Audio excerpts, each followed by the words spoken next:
तो क्या हाल है। तारीख आज 25 जून 2026, दिन गुरुवार, हिंदी तिथि एकादशी। और आइए बात करते हैं आज के मुख्य समाचार में देश भर की तमाम बड़ी खबरों पर नजर डाल। आज के दिन अंतर्राष्ट्रीय नाविक दिवस भी मनाते हैं और आज इस संविधान हत्या दिवस के मौके पर बीजेपी कई राज्यों में अलग अलग जगहों पर कार्यक्रम भी आयोजित करेगी। और वहीं आज की जो एकादशी तिथि है, निर्जला एकादशी तिथि, ये भी बहुत ही खास तिथि मानी जाती है। साल की सबसे बड़ी एकादशी है आज, और भद्रा योग रहेगा आज इस एकादशी के मौके पर। तो पूजा का मुहूर्त भी कुछ ही देर के लिए मिलेगा। हर साल ज्येष्ठ मास के शुक्ल पक्ष की एकादशी तिथि को ये निर्जला एकादशी के रूप में मनाते हैं। ऐसे में आज एकादशी तिथि पर पूजन कब करना चाहिए भगवान विष्णु और माँ लक्ष्मी का, ब्रह्म मुहूर्त और अभिजीत मुहूर्त, विजय मुहूर्त कब कब रहेंगे, ये समय आप देख सकते हैं। और पूजा विधि के बारे में भी जानकारी और स्टेप्स आप देख सकते हैं। तो आप सभी देशवासियों को निर्जला एकादशी की ढेर सारी हार्दिक शुभकामनाएं। भगवान विष्णु माँ लक्ष्मी की कृपा हमेशा आपके जीवन पर बनी रहे। इन्हीं शुभ मंगल कामनाओं के साथ आगे बढ़ते खबरों में सबसे पहले आज के कुछ और बड़े इवेंट देखिए। कांग्रेस की तरफ से आज देश भर में बड़ा यूथ आंदोलन शुरू किया जाएगा। पेपर लीक मामले पर 25 जून से देशव्यापी प्रोटेस्ट शुरू करने जा रही कांग्रेस। और फिर 9 अगस्त को दिल्ली चलो अभियान भी शुरू होगा। और वहीं उत्तर प्रदेश में आज से ही गर्मी की छुट्टियां खत्म होने जा रही हैं। यूपी में आज 25 जून से खुलेंगे परिषदीय स्कूल। 94 लाख बच्चों की पढ़ाई वापस शुरू होने जा रही है। इसके अलावा यूपी में शिक्षा को लेकर सरकार ने ये भी प्लान बनाया है। शिक्षक सर्वोपरि के मंत्र से बदलेगी यूपी की शिक्षा। अब हर साल 25 जून से ही खुलेंगे स्कूल। और निपुण मिशन का कक्षा 5वीं तक विस्तार किया है यूपी सरकार ने। और बच्चों के स्कूल में ड्रॉप आउट को रोकने के लिए डीएर अभियान भी चलाया जाएगा। डीएर का फुल फॉर्म है ड्रॉप एवरीथिंग एंड रीड, यानी सब कुछ छोड़ो और पढ़ाई करो। वहीं यूपी के सीएम योगी आदित्यनाथ भी आज 25 जून को संत कबीर नगर आएंगे। यहाँ 65 विकास कार्यों का लोकार्पण और शिलान्यास करेंगे। लगभग 225 करोड़ के ये विकास कार्यों की सौगात देगा। वहीं मध्य प्रदेश में आज से टैक्सियों का किराया 100% तक बढ़ चुका है। एयरपोर्ट से लेकर अवधपुरी की प्रीमियम राइड अब 450 रूपए में मिलेगी। एमपी भोपाल वगैरह में ये टैक्सी फेयर में बढ़ोतरी कर दी गई है। ये प्राइस चार्ट आप देख सकते हैं। अब एयरपोर्ट कैब राइड कितनी महंगी होगी, पहले क्या किराया था और अब इतना लगेगा। वहीं यूपी नोएडा एयरपोर्ट के पास भी निवेश का सुनहरा मौका है। IIT GNL ने लॉन्च की नई प्लॉट योजना। आज 25 जून से इसमें भी रजिस्ट्रेशन शुरू होने जा रहे हैं। और शिक्षा मंत्री की तरफ से बड़ी घोषणा की गई। 25 जून के बाद शिक्षकों को मोबाइल पर आएगा नोटिफिकेशन। बिहार के शिक्षा मंत्री मिथिलेश तिवारी ने ये बड़ा ऐलान करते हुए कहा कि अब हर हाल में शिक्षकों को पूरी ईमानदारी से बच्चों को पढ़ाना होगा। कोई भी लापरवाही बर्दाश्त नहीं की जाएगी। अब ऑनलाइन पोर्टल पर ही हाजिरी दर्ज होगी। ये बिहार में शिक्षा विभाग की तरफ से नए नियम लागू कर दिए गए हैं। और वहीं बिहार पटना के खानसर मामले में भी आज कोर्ट में वापस सुनवाई होगी। तब तक उनको कोर्ट की तरफ से अंतरिम सुरक्षा जारी रहेगी। वहीं मौसम विभाग का कहना दोस्तों कि आज 25 जून से अगले 9 घंटों के अंदर देश के 17 राज्यों में भारी बारिश, आंधी तूफान का अलर्ट रहेगा। 25 किलोमीटर प्रति घंटा की रफ्तार से हवाएं भी चलेगी। फिलहाल आगे बढ़ते खबरों में देखिए, एक तो अमेरिका ईरान जंग मामले पर खबर आ रही कि जो अमेरिका के हमले में ईरान के पूर्व सुप्रीम लीडर अली खामेनी का निधन हो गया था, तो अब उनका अंतिम संस्कार किया जाएगा। और इसके लिए भारत के प्रधानमंत्री नरेंद्र मोदी को भी न्योता दिया गया है। अगले महीने 4 जुलाई से ही उनकी अंतिम विदाई के लिए समारोह शुरू होंगे। उनके अंतिम जनाजे में 2 करोड़ से भी ज्यादा लोग शामिल हो सकते हैं। और भारत के पीएम नरेंद्र मोदी को भी ईरान के राष्ट्रपति ने निमंत्रण भेजा है इस अंतिम यात्रा में शामिल होने के लिए। वहीं इधर अमेरिका ईरान के बीच पीस डील भले ही हो चुकी है, लेकिन बयानबाजी का हमला अभी भी जारी है। देखिए, अमेरिका के राष्ट्रपति डोनाल्ड ट्रंप बोले कि ईरान ने पहली बार किसी अमेरिकी राष्ट्रपति को इज्जत दी है। तो जवाब में ईरान ने भी कहा कि इस्लामाबाद समझौता अमेरिका की हार है, हमने अपनी शर्तों पर यह डील की है। और एक चौंकाने वाली रिपोर्ट तो ये आ रही है, मीडिया रिपोर्ट्स में दावा किया जा रहा कि स्विट्जरलैंड में पाकिस्तान के आर्मी चीफ को मारने का प्लान था। यहाँ वो पीस डील में शामिल होने गए थे, लेकिन पाकिस्तान की धमकी के बाद फैसला बदलना पड़ा। इजराइल की खुफिया एजेंसी मोसाद ने ये साजिश रची थी। ये दावा ब्राजील के पत्रकार की तरफ से किया गया है। और इस शांति समझौते के बावजूद भी ईरान के परमाणु ठिकानों की जांच जरूर होगी, ये कहना है IAEA का, यानी इंटरनेशनल एटॉमिक एनर्जी एसोसिएशन के चीफ ने कहा कि अमेरिका ईरान जंग के बीच जो खत्म करने के लिए बातचीत का MOU साइन हुआ है, उसे लागू अब किया जाएगा। लेकिन इसके लागू होने के बाद ईरान के परमाणु ठिकानों की जांच जरूर होगी। वहीं तमिलनाडु सरकार ने बड़ी घोषणा की। राज्य में हर नवजात शिशु को सोने की अंगूठी दी जाएगी। और इस योजना को लागू करने के लिए जल्द ही एक अलग टीम भी बनाई जाएगी। तमिलनाडु के मुख्यमंत्री विजय सरकार की तरफ से ये बड़ा ऐलान किया गया। इस अंगूठी की कीमत 13,000 रूपए से ज्यादा होगी। और राज्य के हर सरकारी अस्पताल में पैदा होने वाले नवजात शिशु को ये सोने की अंगूठी दी जाएगी तमिलनाडु सरकार की तरफ से। चलिए अगली खबर देखिए। पेट्रोल, डीजल और LPG गैस सिलेंडर के बाद अब चीनी यानी शक्कर के दाम भी बढ़ेंगे, क्योंकि इस साल मानसून कमजोर रहने वाला है और गन्ने की फसल पर भी संकट छाया हुआ है। इस वजह से गन्ने का उत्पादन कम होगा तो जाहिर सी बात है चीनी, शुगर वगैरह के दाम भी बढ़ेंगे, क्योंकि अल नीनो की वजह से इस बार बारिश कम होनी है। तो और महंगाई पर एक और बड़ी खबर तो ये देखिए, एक महीने में तेजी से बढ़ गए हरी सब्जियों के दाम भी 15 रुपए से 60 रुपए प्रति किलो तक कई अलग अलग सब्जियों की कीमतें बढ़ चुकी हैं। टमाटर ने भी रसोई का किचन का बजट बिगाड़ दिया है। 70 रुपए के पार पहुंची कई राज्यों में टमाटर की कीमतें। तो अब सरकार महंगाई से राहत देने के लिए एक योजना भी लेकर आई है और दिल्ली, एनसीआर समेत बड़े शहरों में मोबाइल वैन और सरकारी बिक्री केंद्रों के जरिए सस्ते टमाटर उपलब्ध कराए जा रहे हैं। और वहीं देखिए, पासपोर्ट को लेकर सरकार ने रिपोर्ट में बताया कि देश में पासपोर्ट सेवाओं में बड़ा विस्तार हुआ है। पिछले साल 2025 में 1.5 करोड़ से भी ज्यादा पासपोर्ट सेवाएं दी गई, जिससे भारतीय लोगों के लिए विदेश यात्रा भी आसान हुई है।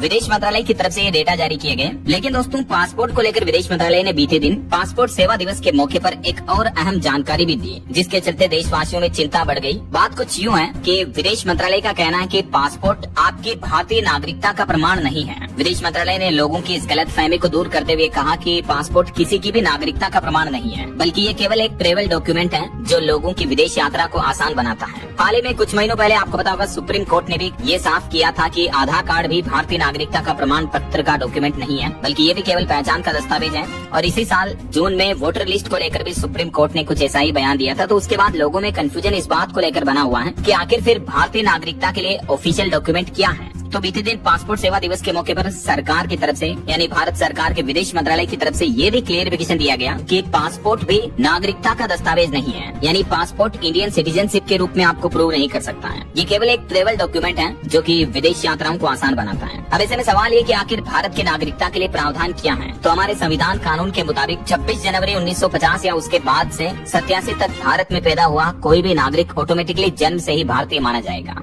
और 1987 के बाद पैदा हुए लोगों को लेकर भी क्या नियम और प्रावधान है, इस बारे में डिटेल जानकारी आप देख सकते हैं। ये सरकार की तरफ से क्लियरिफिकेशन जारी किया गया। चलिए, सोने चांदी के भाव पर बड़ा अपडेट आ रहा दोस्तों। दोनों महंगी धातुओं की कीमतों में भारी गिरावट देखने को मिली है। चांदी लगभग 5,500 रुपए तक और सस्ती हुई। पिछले 2 दिन के अंदर अंदर चांदी 16,000 रुपए तक टूट चुकी है, जबकि सोना भी 2817 रुपए और गिर कर अभी 1,42,000 रुपए प्रति 10 ग्राम पहुँच गया। इस महीने यानी जून में सोना भी 14,285 रुपए तक सस्ता हो चुका है, जबकि जून में चांदी का दाम 41,000 रुपए से भी ज्यादा टूट चुका है। तो अभी चांदी का जो भाव है वो 2,22,000 रुपए प्रति किलो पहुंच गया है और 5,500 की गिरावट के साथ ही। और बाकी सोने का भाव अलग अलग कैरेट के हिसाब से आप देख ही सकते हैं स्क्रीन पर है। और क्रूड ऑयल के भाव पर भी खबर आ रही है कि कच्चा तेल 4 महीने में पहली बार $75 के नीचे पहुंचा। यूएस और ईरान समझौते के बाद 3% से भी ज्यादा गिरावट देखने को मिली है क्रूड ऑयल में। अभी $74.73 प्रति बैरल पर पहुंच चुका है। और हॉर्मुज रूट से भी ये शांति समझौते के बाद लगभग 2 करोड़ बैरल तेल गुजर चुका। अलग अलग देशों के जहाजों ने हॉर्मुज रूट को पार किया है। वहीं खबर है, बिहार में जमीन मापना अब महंगा होगा। अब देना होगा दुगुना शुल्क, ऑनलाइन होगी प्रक्रिया। बिहार में राजस्व एवं भूमि सुधार विभाग ने जमीन की माप के लिए नई शुल्क दरें जारी की हैं, जिससे अब आम आदमी को दुगुना शुल्क देना पड़ेगा। देख सकते हैं आप, ग्रामीण क्षेत्र में प्रति खेसरा 1,000 रुपए तक शुल्क लगेगा। बाकी अलग अलग माप के अकॉर्डिंग ये शुल्क की राशि क्या होगी देख सकते हैं आप। और प्रधानमंत्री नरेंद्र मोदी ने कैबिनेट मीटिंग में री नीट एग्जाम के अच्छे से सफल होने पर तारीफ की और कहा कि मंत्रालयों के बीच बेहतर तालमेल हर चुनौती से निपटने की गारंटी है। नीट एग्जाम को लेकर शिक्षा मंत्री धर्मेंद्र प्रधान भी बोले कि अगला जो नीट एग्जाम होगा वो कंप्यूटराइज्ड होगा, यानी सीबीटी बेस्ड होगा। शिक्षा मंत्री बोले कि रक्षक ही भक्षक बने, इस वजह से पेपर लीक हुआ। और वहीं राम मंदिर चढ़ावा चोरी को लेकर एसआईटी रिपोर्ट में 17 लोगों को आरोपी माना गया। चंपत राय ने अभी एक दिन पहले तो ध्वजारोहण कार्यक्रम में भाषण दिया था, लेकिन वो भी एसआईटी जांच में आरोपी निकल रहे हैं। और टिन्नों के पास मिली दान पात्रों की चाबियां भी हैं। एसआईटी यानी स्पेशल इन्वेस्टिगेशन टीम ने अपनी जांच रिपोर्ट में चंपत राय, ट्रस्टी डॉक्टर अनिल मिश्रा और निर्माण प्रभारी गोपाल राव समेत 17 लोगों को आरोपी माना है। तो इनके खिलाफ एफआईआर होना अब लगभग तय माना जा रहा है। राम मंदिर चढ़ावा चोरी की रिपोर्ट एसआईटी ने यूपी सरकार को सौंप दी है। 20 पेज की इस रिपोर्ट में एफआईआर और ट्रस्ट को दोबारा गठित करने की भी सिफारिश की गई है। ऐसे में खबर आ रही कि आज फिर से अयोध्या जा सकती है एसआईटी की टीम और आरोप लगाने वालों से पूछताछ भी होगी, उनके बयान भी दर्ज किए जाएंगे। वहीं खबर है, हिमाचल प्रदेश में एचआरटीसी कर्मचारियों की हड़ताल टली। सरकार ने ड्राइवर और कंडक्टरों की कई मांगे मानी। 35 करोड़ के वित्तीय लाभ देने का भरोसा भी दिया। तो आखिरकार उसके बाद बस संचालक अब हड़ताल पर नहीं जाने का फैसला किया है। वहीं देखिए, बीते दिन एयर इंडिया का एक विमान पाकिस्तान के एयर स्पेस में घुस गया तकनीकी खराबी की वजह से। ये दिल्ली एयरपोर्ट से उड़ान भरा था जो अमृतसर जाना था, लेकिन कुछ टेक्निकल प्रॉब्लम की वजह से ये हवाई रास्ता भटक गया। तो पाकिस्तान ने चेतावनी देकर उनके एयर स्पेस से वापस विमान को लौटा दिया। और खबर आ रही कि सिंधु नदी का पानी न मिलने से पाकिस्तान किसान परेशान हैं। आर्मी चीफ भारत के खिलाफ जंग की साजिश रच रहे हैं, ये भी चौंकाने वाली रिपोर्ट सामने आ रही है। LOC पर 35 ड्रोन यूनिट भी तैनात की पाकिस्तान ने। अभी एक दिन पहले पाकिस्तान ने धमकी भी दी थी कि हम भारत पर हमला कर सकते हैं इस सिंधु जल समझौते के चलते। तो अभी पाकिस्तान की परेशानियां काफी बढ़ी हुई हैं। इधर भारत सरकार भी अलर्ट मोड पर है। और खबर है, प्रधानमंत्री नरेंद्र मोदी 4 जुलाई को राष्ट्र को समर्पित करेंगे पचपदरा रिफाइनरी। ये राजस्थान के बालोतरा में है। राजस्थान के मुख्यमंत्री भजन लाल ने ये जानकारी दी। और राशन कार्ड धारकों के लिए बड़ी खबर आ रही है। सरकार ने जारी किया खाद्य सुरक्षा संशोधन विधेयक का नया ड्राफ्ट। भारत सरकार राशन सिस्टम में बड़ा बदलाव करने जा रही है और इसके लिए राष्ट्रीय खाद्य सुरक्षा संशोधन विधेयक 2026 का नया ड्राफ्ट तैयार किया है। अगर ये नई अंत्योदय अन्न योजना लागू होती है तो इसके तहत मिलने वाले राशन का तरीका पूरी तरीके से बदल जाएगा। ऐसे में नया नियम क्या है और नियमों में बदलाव क्यों किया जा रहा, इस नियम से आम आदमी को यानी राशन कार्ड धारकों को क्या क्या फायदे होंगे, इस बारे में डिटेल जानकारी आप देख सकते हैं स्क्रीन पर। परिवार में मेंबर के हिसाब से जो अभी किलो के आधार पर राशन मिलता है, इस प्रणाली में ये केंद्र सरकार बड़ा बदलाव करने जा रही है। तो देखिए, एक तो मानसून को लेकर मौसम विभाग का अपडेट आ रहा है कि मानसून मध्य प्रदेश में भी पहुंच चुका है। हालांकि 9 दिन लेट एंट्री हुई एमपी में मानसून की, लेकिन अगले 4 दिन में अब पूरे राज्य को कवर कर लेगा। और मुंबई में भी अभी एक दिन पहले जो मानसून आया उस वजह से भारी बारिश आंधी तूफान की घटनाएं शुरू हो चुकी है। कई जगहों पर पेड़ पौधे उखड़ गए, कई गाड़ियां दब गई। मुंबई में भी इस साल मानसून 13 दिन लेट पहुंचा, लेकिन अब झमाझम बारिश जारी है और इसी सप्ताह मध्य प्रदेश, उत्तर प्रदेश, इन राज्यों को भी पूरा कवर कर लेगा मानसून। कुछ अलग अलग राज्यों की मौसमी स्थितियां देखिए आप। राजस्थान के चूरू में कई जगहों पर 2.5 इंच से भी ज्यादा वर्षा पानी। राजधानी जयपुर में भी झमाझम बरसात हुई। सीकर में गाड़ियां फंसी, पारा लुढ़का, उमस भी बढ़ी है। और कल से आज तक 24-25 जून को भी राजस्थान के इन जिलों में बारिश का येलो अलर्ट रहेगा। कल 26 जून को भी पूर्वी और उत्तरी जिलों में यहाँ बारिश की चेतावनी है और 27 जून को भी राजस्थान के कुछ कुछ जिलों में बारिश का सिलसिला जारी रहेगा। वहीं उत्तर प्रदेश में देखिए, मथुरा समेत 6 शहरों में आंधी बारिश की घटनाएं देखने को मिली। 7 जिलों में यूपी में भी अलर्ट है। आगरा में आंधी की वजह से पोल गिर गए, कारें पिचकी। और 3-4 दिन में उत्तर प्रदेश में भी मानसून दस्तक दे देगा। वहीं बिहार की बात करें तो आंधी बारिश और बिजली से पिछले 12 घंटों के दौरान 11 लोगों की मौत हो गई बिहार में। मुजफ्फरपुर में तो 8वीं तक के स्कूल भी 27 जून तक के लिए बंद कर दिए गए, खराब मौसम के हालातों में। और वहीं मध्य प्रदेश की मौसमी स्थितियां देखिए, 9 दिन देरी से पहुंचा मानसून, लेकिन अगले 3-4 दिन पूरे प्रदेश को कवर कर लेगा। इस वजह से मध्य प्रदेश के 33 जिलों में तेज आंधी और बारिश का अलर्ट जारी किया मौसम विभाग ने। ये मौसम विभाग द्वारा जारी मानचित्र बुलेटिन भी आप देख सकते हैं। आज 25 जून को दक्षिणी मध्य प्रदेश के इन जिलों में बारिश का अलर्ट रहेगा और कल 26 जून तक भी बारिश का सिलसिला जारी रहेगा। वहीं पंजाब हरियाणा के भी मौसम के हालात देखिए आप। पंजाब में मोहाली पठानकोट में तेज बारिश हुई, चंडीगढ़ में बादल छाए रहे। पंजाब में अभी भी 3 दिन आंधी बारिश का अलर्ट है और मानसून की एंट्री भी इसी महीने हो जाएगी। पहले अमृतसर पहुंचेगा मानसून। हरियाणा की बात करें तो हिसार और सिरसा में बारिश का सिलसिला जारी है। पंचकुला में भी सड़कों पर पेड़ गिर गए, रोड ब्लॉक हो गया, स्कूली बच्चे भी फंस गए। और हरियाणा के भी 6 जिलों में बारिश का अलर्ट है। पहाड़ी राज्यों की बात करें दोस्तों तो उत्तराखंड के 8 जिलों में बारिश की संभावना है और कई जिलों में बारिश का सिलसिला देखने को भी मिल रहा है। नैनीताल, देहरादून समेत 8 जिलों में बारिश हुई। उत्तरकाशी में ओले भी गिरे।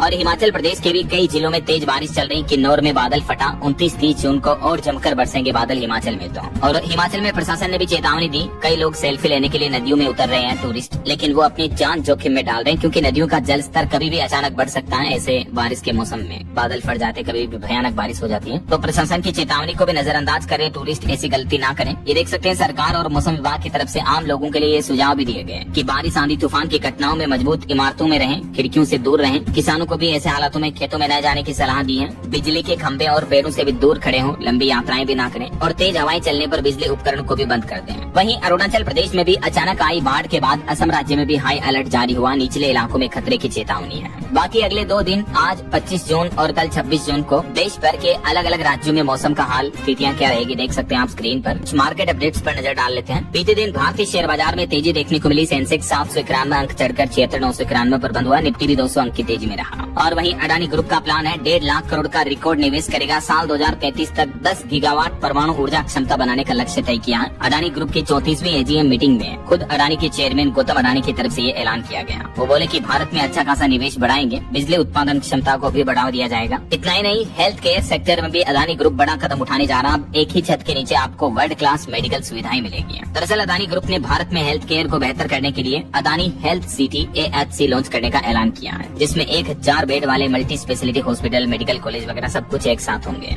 वहीं वो बोले कि भारत बनेगा ग्लोबल पावर। गौतम अडानी ने बताया भारत का भविष्य का वो सीक्रेट फॉर्मूला जो बदलेगा देश की तस्वीर। एनर्जी और AI के सेक्टर में आत्मनिर्भर बनाने को लेकर भारत के भविष्य के ये प्लान और विजन भी बताए उन्होंने। और गौतम अडानी बोले कि 2035 तक 10 गीगावाट परमाणु ऊर्जा क्षमता का भी लक्ष्य तय किया है। वहीं खबर है नोएल टाटा ट्रेंड के चेयरमैन का पद छोड़ेंगे। 74वीं AGM में उन्होंने भी ये जानकारी दी। और राजेश एक्सपोर्ट्स कंपनी के 9 ठिकानों पर ईडी ने छापेमारी की। 190 करोड़ रुपए विदेश भेजने और 40% सोना कम मिलने का आरोप है इन पर। सेबी ने मार्केट से भी बैन लगा दिया इन पर। वहीं स्विगी इंस्टामार्ट में भी कंपनी में बड़ा झटका लगा। सीईओ और सीबीओ दोनों ने एक साथ अपनी पोस्ट से इस्तीफा दे दिया, नौकरी छोड़ दी है। और इलोन मस्क की नेटवर्थ एक सप्ताह में रिकॉर्ड तोड़ 33 लाख करोड़ रुपए तक घटी है। ये दुनिया के दूसरे सबसे अमीर व्यक्ति की कुल संपत्ति से भी ज्यादा है, क्योंकि स्पेसएक्स का शेयर 16% तक टूटा। इस वजह से इनकी नेटवर्थ में इतनी गिरावट आई है। ओके, और चलिए मार्केट अपडेट्स के बाद आगे बढ़ते हैं खबरों में। देखिए बॉलीवुड से खबर आ रही है, मिर्जापुर वेब सीरीज के किरदारों की अब आपको फिल्म भी देखने को मिलेगी, मिर्जापुर द मूवी नाम से। इसका टीजर आज आएगा। इस फिल्म के किरदारों में मुन्ना भैया, गुड्डू भैया, कालीन भैया के पोस्टर्स भी देखने को मिले, देख सकते हैं आप। 4 सितंबर को यह फिल्म सिनेमाघरों में आएगी। और खबर है उत्तर प्रदेश सेफ्टी, स्टेबिलिटी तथा स्पीड का मॉडल बना। बेंगलुरु में UP growth dialogue summit 2026 industry leaders के शो में मुख्यमंत्री योगी आदित्यनाथ ने ये बयान दिया। वहीं दिल्ली से लेकर अयोध्या के लिए रवाना हुई नशा मुक्ति, फिटनेस और पर्यावरण संरक्षण की जागरूक यात्रा भी है। और इंडिया पोस्ट की नई पहल देखिए दोस्तों, अब आप किसी भी डाकघर में लेन देन करें, पोस्ट ऑफिस ने नई सुविधा शुरू की है। छत्तीसगढ़ में धान छोड़कर इन फसलों की खेती करे किसान भाई लोग, सरकार 15,000 रूपए प्रति एकड़ तक सहायता भी देगी। इन सभी फसलों के लिए सरकार ने ये प्रोत्साहन राशि देने की घोषणा की है। वहीं खबर है INS उदयगिरी ने पूरी की हो ची मिन्ह की यात्रा। भारतीय नौसेना और वियतनाम नेवी ने संयुक्त युद्धाभ्यास भी किया। और ग्रामीण सेवा शिविरों में MDR टीबी मरीजों को पोषण किट वितरित दिए जाएंगे। टीबी मुक्त भारत अभियान को नई गति मिलेगी। राजस्थान में नए अभियान की शुरुआत हुई है। और खबर है कि सर्विस सेक्टर की ग्रोथ पर भी नजर रखने के लिए अब सरकार अगले महीने जुलाई में लॉन्च करने जा रही मंथली प्रोडक्शन इंडेक्स भी, ISP इंडेक्स लॉन्च किया जाएगा, जैसे बैंक निफ्टी वगैरह है ना, वैसे ही। वहीं LPG गैस उपभोक्ताओं के लिए भी एक नया नियम लागू हो चुका है। जल्दी करें ये काम, वरना आपका भी LPG कनेक्शन बंद हो सकता है। एक तो सरकार का कहना है कि जिन लोगों के पास PNG गैस कनेक्शन पहले से ही उपलब्ध है, वो अपना LPG कनेक्शन सरेंडर कर दें, क्योंकि सरकार की तरफ से एक घर एक गैस कनेक्शन योजना लागू की जा रही, जिसके तहत एक घर में आप एक ही गैस कनेक्शन रख पाएंगे। PNG है तो फिर LPG कनेक्शन आपको नहीं मिलेगा, या आपके घर में एक से ज्यादा LPG कनेक्शन है तो भी आपको एक कनेक्शन सरेंडर करना पड़ेगा। वही खबर है सिंगापुर में भारतीय बांग्लादेशी मजदूरों का हंगामा देखने को मिला। महीनों से उनको वेतन तनख्वाह नहीं दी गई, तो अब सरकार ने भी मदद का ऐलान किया है। सिंगापुर में फंसे मजदूर ये काफी तकलीफों का सामना कर रहे हैं अभी। और खबर देखिए दक्षिण कोरिया में बेबी बूम देखने को मिला। पिछले 7 साल में सबसे ज्यादा बच्चों का जन्म हुआ साउथ कोरिया में। इससे यहाँ की घटती आबादी पर बड़ी राहत मिली है। और अमेरिका में ग्रीन कार्ड धारकों की मुश्किलें बढ़ी। अमेरिकी सुप्रीम कोर्ट ने फैसला लिया कि अगर किसी व्यक्ति ने अमेरिका में अपराध किया तो उसे देश निकाला मिलेगा, यानी आपके पास ग्रीन कार्ड है तो भी आपको अमेरिका से बाहर निकाल दिया जाएगा। चलिए आगे बढ़ते खबरों में देखिए आप अगली खबर। भारत की GDP पर रिपोर्ट आ रही कि ऊर्जा संकट और कमजोर मानसून से भारत की वृद्धि दर 6.6% रहने का अनुमान है। S&P ग्लोबल रेटिंग्स की तरफ से लेटेस्ट रिपोर्ट जारी की गई। वहीं कमजोर मानसून भी अभी देश में बड़ी चुनौती बना हुआ है। देश पर सूखे का साया मंडराया। 22 दिनों में सामान्य से 43% कम बारिश हुई। इस वजह से आने वाले दिनों में हमारे देश में महंगाई बढ़ने का खतरा भी बढ़ेगा। अभी एक दिन पहले कृषि मंत्री शिवराज सिंह चौहान ने भी चेतावनी में कहा था कि देश के 315 जिलों में विशेष खरीफ योजना शुरू कर रही है सरकार, क्योंकि इन जिलों में अल नीनो की वजह से सूखा पड़ने की आशंका है। चलिए खबर है तमिलनाडु में अब जन सुनवाई करेगी पुलिस। DGP ने आदेश दिया कि सप्ताह में 2 बार सुने जनता की शिकायतें। और तमिलनाडु की विजय सरकार ने एक और शुरुआत की है, स्वच्छ फूड स्ट्रीट और मुफ्त टाइफाइड टीकाकरण अभियान की। फिलहाल इन 6 जिलों में ये अभियान शुरू किया जा रहा। राज्य के किन किन जिलों में ये परियोजना चलेगी देख सकते हैं आप। तमिलनाडु के मुख्यमंत्री विजय का कहना है कि इससे खाद्य विक्रेताओं को बेहतर सुविधाएं मिलेगी और ग्राहकों को भी सुरक्षित भोजन उपलब्ध होगा, ऐसा। और खबर है केरल को नशे से मुक्त बनाएंगे 3 राज्य मिलकर। ऑपरेशन तूफान का असर दिखने लगा। अब तक लगभग 3000 केस दर्ज हुए और 3176 लोगों को गिरफ्तार भी कर लिया है नशा तस्करी के मामलों पर रोक लगाने के लिए। केरल के मुख्यमंत्री ने कर्नाटक, तमिलनाडु और पुडुचेरी तीनों राज्यों के साथ समन्वय करके ये अभियान शुरू किया है। और पाकिस्तान की बड़ी नापाक हरकत देखिए। पाकिस्तान हथियार और नशे की खेप भेज रहा भारत के बॉर्डर से। पंजाब सीमा पर एजेंसियों के लिए चुनौती बने आधुनिक ड्रोन। गृह मंत्री अमित शाह ने भी कहा कि 6000 करोड़ के नशीले पदार्थ नष्ट करने के लिए online drugs disposal fortnight campaign शुरू होगा। और देखिए आंध्र प्रदेश के मुख्यमंत्री नायडू ने किया देश की सबसे बड़ी निजी सोने की खदान का उद्घाटन। 144 करोड़ के राजस्व का अनुमान है इससे। और वहीं देखिए 30,000 करोड़ की परियोजनाओं पर पीएम मोदी ने सख्त समीक्षा की भारत के प्रगति प्लान को लेकर, और साइबर अपराध पर भी गहरी चिंता जताई। वहीं महाराष्ट्र सरकार ने बारिश के बढ़ते माहौल के बीच बीएमसी ने मैदान में उतारे 7,000 कर्मी। और खबर है 1 जुलाई से लागू होगा मनरेगा योजना की जगह VBG रामजी बिल। ग्रामीण विकास परियोजनाओं में तालमेल के लिए सरकार ने तैयारियां शुरू कर दी अभी से, और इसको लेकर बैठक भी की है। और एक अध्ययन में चौंकाने वाला खुलासा सामने आ रहा है कि इमारतों में जब भी आग लगती है ना, तो युवा ज्यादा देरी करते हैं जबकि बुजुर्ग तुरंत भागते हैं। हालिया एक सोशल स्टडी में ये चौंकाने वाला खुलासा सामने आ रहा है। वहीं आने वाले पंजाब विधानसभा चुनाव में राष्ट्रीय एकता और नशा मुक्ति होगा बीजेपी बीजेपी यानी भाजपा का मुख्य एजेंडा। और दिल्ली मेट्रो पर रेलवे का नया प्लान देखिए, 9 भूमिगत स्टेशन बनाए जाएंगे। इंडिया गेट, वॉर मेमोरियल और भारत मंडपम तक मेट्रो विस्तार होगा। सेंट्रल विस्टा कॉरिडोर का काम भी शुरू हो चुका है। हिमाचल प्रदेश में सीबीएसई स्कूलों में शिक्षक नियुक्ति पर अगले सप्ताह होगा फैसला। और हिमाचल में होटल वाइल्ड फ्लावर हॉल को 30 साल के लिए निजी हाथों में देगी राज्य सरकार। ई नीलामी प्रक्रिया भी शुरू हो चुकी है।